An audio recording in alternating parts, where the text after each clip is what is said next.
there, this is Tiff and welcome to the Tiffany Micah podcast. What we do here is we solve your problems so that you're out there working on achieving your big dreams and big goals. So when you listen to these episodes, if you can do me a favor, take a screenshot of the episode that you're actually listening to, share it on social media and share it with your friends with hashtag potential with Tiff, so that I can give you a shout out and really thank you for listening, because I'd really appreciate it. Hey there, this is Tiff from Tiffany Micah podcast and welcome to today's episode. When you lose, how do you feel when you lose? Feels awful, doesn't it? Ugh. It's not a good feeling when you lose, is it? It's not.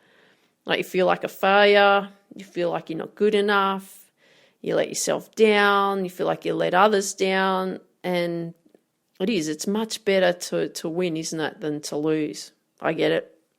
I used to feel like that a lot, like I've talked about. If you've heard me before, you would have heard me talk about that a lot. Like, it was really difficult in my tennis career when I was losing matches.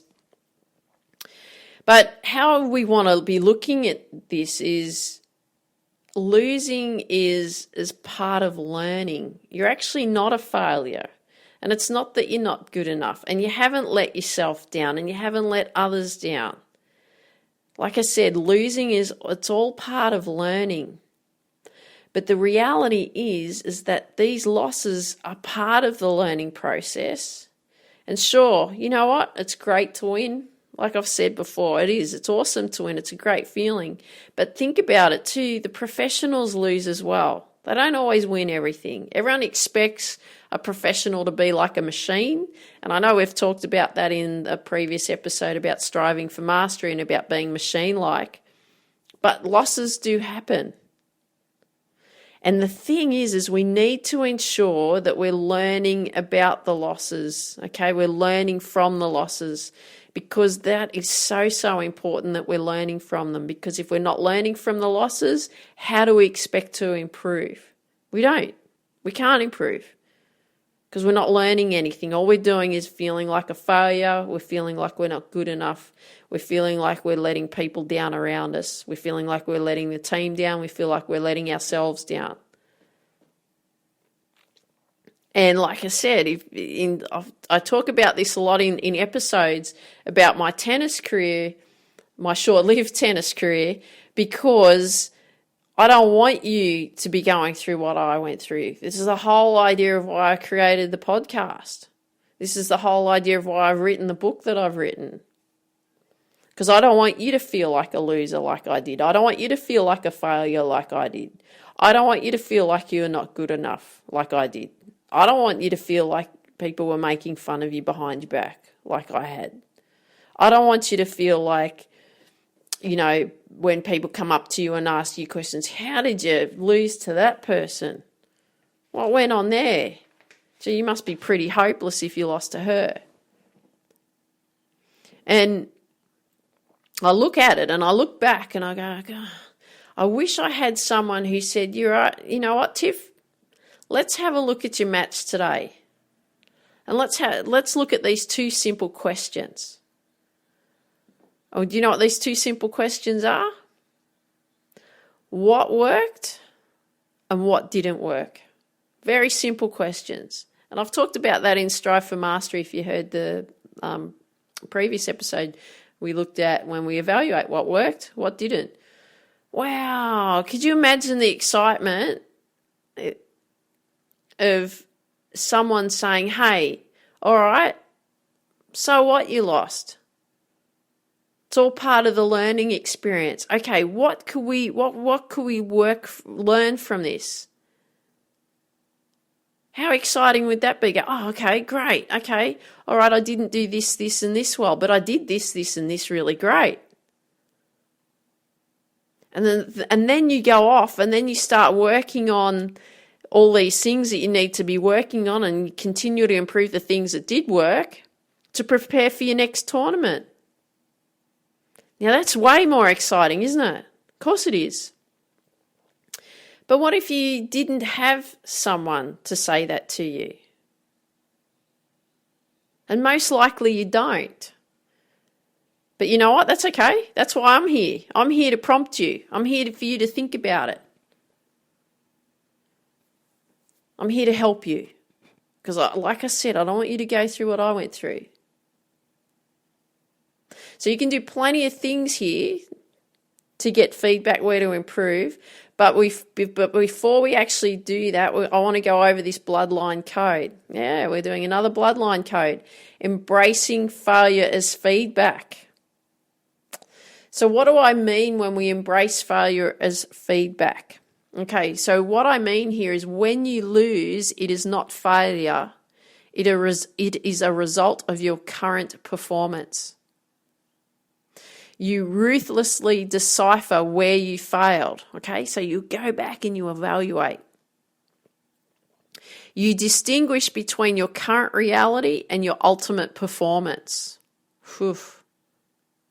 And you plot your strategy to advance you forward, never choking on your future performances. So when you're embracing failure as feedback, that's what you're going to do. So what are the main points? Because I want you to be thinking about what are the main points out of embracing failure as feedback. 1, the result of your current performance. You got to look at it. Number 2, you got to decipher what didn't work. We also look at what did work, but I want you to decipher what didn't work. Number 3, I want you to compare to where you are now to where you want to be. And number 4, I want you to plot your strategy. So what can we do? How can we do this, get this feedback thing in place? Because in the bloodline code, I talked about striving for mastery. And we talked about how you could track or measure what you're doing. Didn't I? I talked about that. So there's things here in what we can actually do in order to do that, to evaluate. Okay?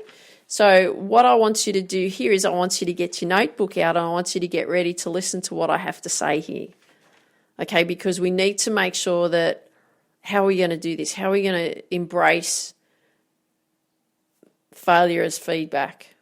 Okay, so that's all we're going to do. So let's look at, I've got a couple of sports here that we could look at, but I want you to be thinking about your sport because I may not mention the sport that you're actually doing, but I'll mention some things here that could help you just to get you to start thinking. Right, it's all about tracking and measuring what you're doing. Much deeper level than what actually went on in the Strive for Mastery, because the Strive for Mastery was more about what you need to do to craft the skills to get them to that form of excellence. This is things in what you could do when you're actually out competing. Now, when you're playing tennis, because I'm going to use tennis here as one of the examples, but when you're playing tennis, it's a bit difficult for yourself to track what's going on. Maybe what you could do is someone that you trust, you could actually get them to track your performance on specific shots or skills, how you operate. You could maybe make some notes when you're changing ends about what your emotional state is like when you're performing and so on, because those are quite interesting also to look back at. So I want you to be thinking about that kind of thing. But you could get someone to track, like what you see on the TV when you're watching the tennis or when you're watching the professionals play and you see their percentage of serves in and out. So what you could do here is you could get someone, like I said, to track it for you. And you could have a little box set up and you could have first serves that have gone in and first serves that have gone out, second serves that have gone in, second serves that have gone out, the amount of double faults that you've had in the match, forehand winners, backhand winners, net winners. You could even get another person or the same person to actually track your opponent as well at the same time. So if you've won against that person, you could identify between the two of you, well, what were you better at? What were they not so good at? And also vice versa, when you've lost to someone, you could go, oh, well, they're higher percent, they had a much higher service percentage, they made more forehand and backhand winners, or they made more net winners and so on. You could really decipher what's going on there, okay? Now let's look at golf, some simple things like how many fairway shots you've had off the tee, how many greens you've had in regulation, how many putts you've had in the round, so you track each putt as you go, how many shots it's taken you from the tee to the green, or how many clean shots you've had. Easier for golfers because they can track as they go, much harder for tennis, so that's why it'd be good if you are a tennis player to get someone to do it for you.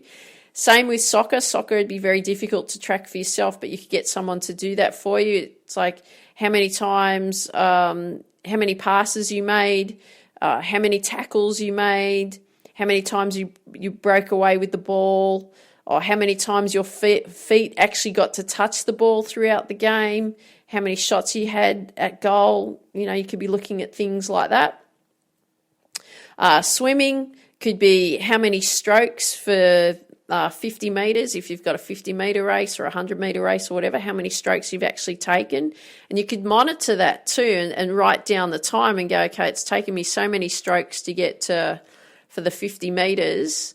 What if I had less strokes with that, less strokes and be more efficient? Would that work and increase my time, or would it decrease my time? You could be then looking at that to evaluate. You could also be looking at what your speed is like for your first 20 metres of your race and what your speed's like in the last 20. There's just some things that you could be thinking about. But if you actually started tracking, and I get so many people to track their game. I've got a really simple tracking sheet set up that people can do, but most people don't do that, and then they just say, oh, well, I played bad today. Well, actually, no, if you tracked what you're doing, you could actually identify what was going on here. So if you track these things, remember I said in Striving for Mastery, it's the attention to detail, isn't it? So if you track some of these things, guess what? You're getting feedback. It's really exciting. I know when I started tracking everything that I was doing, especially in golf, I didn't do it in tennis. I wish I had known that. But when I started tracking things that I was doing in golf, I was like, oh, great. Okay, I need to improve this area here and I need to make sure I'm doing this here. How amazing is that once you discover what's going on there? So if these were being done throughout your games, wow, the amount of data that comes up for you. Because what actually happens when you actually look at the numbers, because numbers don't lie, it actually gives you a really clear picture of where you're at right now. Okay, reality, but it gives you that really clear picture. So you want to make sure that you can set goals for them as well. So not only the first few times when you're actually doing it, it's going to be really new to you and so on, or someone that's tracking it for you. But what you could do is, you could do it for a few weeks and so on, get an idea and see what's going on. And then you could actually set goals for your tracking as well. So when you're actually setting goals on tracking what's actually going on, what you're really looking at, you're focusing on improving specific areas in your game. And when you do that, you know what? This is the magic, and this is what most people don't do, but this is what you're going to do. When you actually do that, the score actually takes care of itself. It's quite amazing, because what actually it does, it teaches you to stay in the moment. It teaches you to focus on specific things that you need to be focusing on. And I've done that many times, like I've said, especially with golf. And when I get a really keen golfer that's really keen to do this, they can see the difference. It's quite remarkable. It's quite remarkable actually what happens. And what happens is that if we look at it I'm going to give you an example, like from a golf point of view, is when we look at a golf client that I've had that has actually done this and tracked everything, because what happens is when the handicap comes down, it does get harder to perform. And you only see the top players that are actually playing, but there's a lot of players out there playing golf who would love to improve their performance level. And if you're a junior golfer, you should be doing this as well. But you want to be focusing on the process, which is tracking these things. Because what actually happens is a lot of people in golf A lot of people in soccer, my niece's soccer team do this as well, and the parents do this in the soccer team. They all just focus on what the result is. They actually don't focus on what the process is in order to create the result. And then what happens is, because when they focus on the result, they're in a mad panic. And that actually happened on the weekend. What actually happened on the weekend when my niece's soccer team was playing, there was one of the players who didn't show up. He couldn't get there. His parents couldn't get him there, and he was a key player in the team. And the parents were like beside themselves because all they were worried about was the score. And I said, and I'm a co-coach, so I'm not the actual coach, so I'm just supporting the other coach, and when he's not there, I just take over. But I said, like, this is really good for the kids because it's teaching them to step up and focus on their skills and improving their skills. It's not about the score. It really isn't. The score will take care of itself if we focus on the improvement of the players. Okay, so if you focus on the improvement of yourself. So when you track what's actually going on, this is the magic. The result actually improves. Okay, it really does. So this is what I'm going to get you to do. We've got 5 points here. That's why you need your notebook ready, okay? So number one, what I want you to do is identify what areas or what skills in your sport you can track. So I've explained how to do that. So if you can't remember, just go back through the episode here, beginning of the episode, and I share with you how to do that. Number two, create a table that is really easy to use, right, so that you can do your tracking. Number three, then you track those specific areas and skills. You don't have to track absolutely everything. Just focus on, like, maybe 3, 4 or 5 skills or something like that, something specific that's really going to help you, okay? Then number four, analyze the results. So actually have a look. Okay, what's going on here? Then you just repeat the process. Now, you could actually do that. I always suggest when I do it with golfers is do it for 6 weeks. If you did that for the next 6 weeks, have a look and see what comes up for you after 6 weeks. You'll have some really interesting data, because when you get that data, then you know what you need to be working on to improve.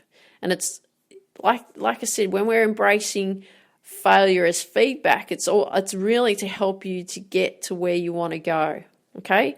Really, really simple things. So these 5 points again: 1, identify what areas or skills in your sport you can track.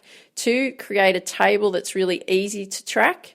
Number 3, track those specific skills and areas. Number 4, analyze the results. And number 5, repeat the process.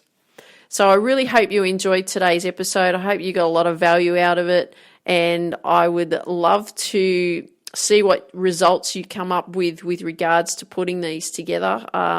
So if you'd love to share it with me, reach out to me at tiff@tiffany-micah.com. Just send me an email. I'd love to hear from you. And guess what? I want you to dream big, believe in you, and go after your dreams. Have an absolutely awesome day. Take care. Talk soon. Bye-bye.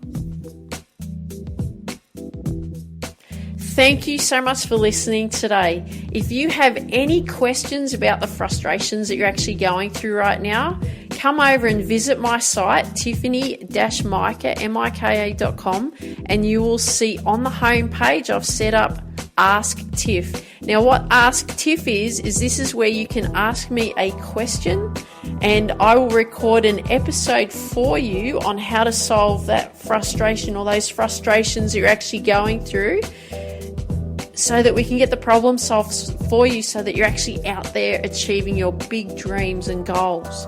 So if you want me to mention your name in the episode, happy to do so. If you don't, I can keep it anonymous. It's fine by me.